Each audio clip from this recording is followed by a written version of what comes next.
بسم اللہ الرحمن الرحیم۔ السلام علیکم ناظرین، امید کرتے ہیں آپ تمام دوست خیر و عافیت سے ہوں گے اور رب العالمین کی رحمت کے سائے تلے ہوں گے۔ آپ تمام چاہنے والوں کو آپ کے پسندیدہ چینل اسلامک پورٹل 786 میں خوش آمدید کہتے ہیں۔ دوستو، ہم آپ کے لیے ایک نہایت ہی خوبصورت ویڈیو لے کر حاضر ہوئے ہیں۔ آج کی اس ویڈیو میں ہم آپ تمام دوستوں کے سامنے نبی اکرم صلی اللہ علیہ وسلم کی حیات مبارکہ کا ایک خوبصورت واقعہ پیش کریں گے۔ اپنی ویڈیو کی جانب بڑھنے سے پہلے آپ تمام دوستوں سے گزارش ہے کہ چینل اسلامک پورٹل 786 کو سبسکرائب کر دیں اور گھنٹی کے بٹن کو پریس کر دیں تاکہ ہماری آنے والی ویڈیوز کا نوٹیفیکیشن آپ کو ملتا رہے۔ چلیں دوستو، بڑھتے ہیں اپنی ویڈیو کی جانب۔ نبی اکرم صلی اللہ علیہ وسلم ایک مرتبہ تمام رات روتے رہے اور صبح تک نماز میں یہ آیت تلاوت فرماتے رہے: ان تعذبهم فإنهم عبادك وإن تغفر لهم فإنك أنت العزيز الحكيم۔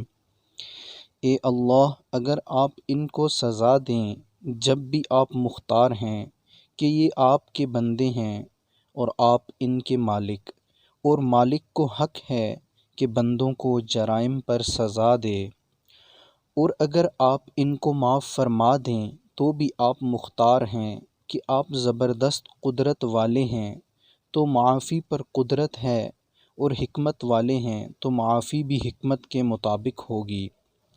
امام اعظم رحمۃ اللہ علیہ کے متعلق بھی نقل کیا گیا ہے کہ وہ ایک شب تمام رات وَامْتَازُوا الْيَوْمَ أَيُّهَا الْمُجْرِمُونَ پڑھتے رہے اور روتے رہے۔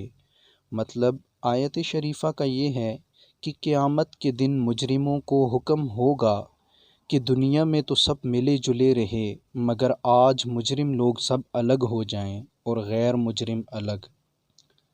اس حکم کو سن کر جتنا بھی رویا جائے تھوڑا ہے کہ نہ معلوم اپنا شمار مجرموں میں ہوگا یا فرما برداروں میں۔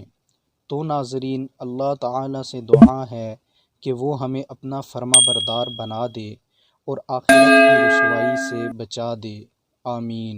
دوستو، ہماری آج کی ویڈیو آپ کو پسند آئی ہے تو ہماری ویڈیو کو لائک کر دیں، کمنٹ کر دیں اور چینل کو سبسکرائب کر دیں، اور اس ویڈیو کو اپنے دوستوں کے ساتھ شیئر کر دیں۔ ملتے ہیں اپنی اگلی ویڈیو میں، تب تک کے لیے اپنا خیال رکھیں۔ اللہ حافظ۔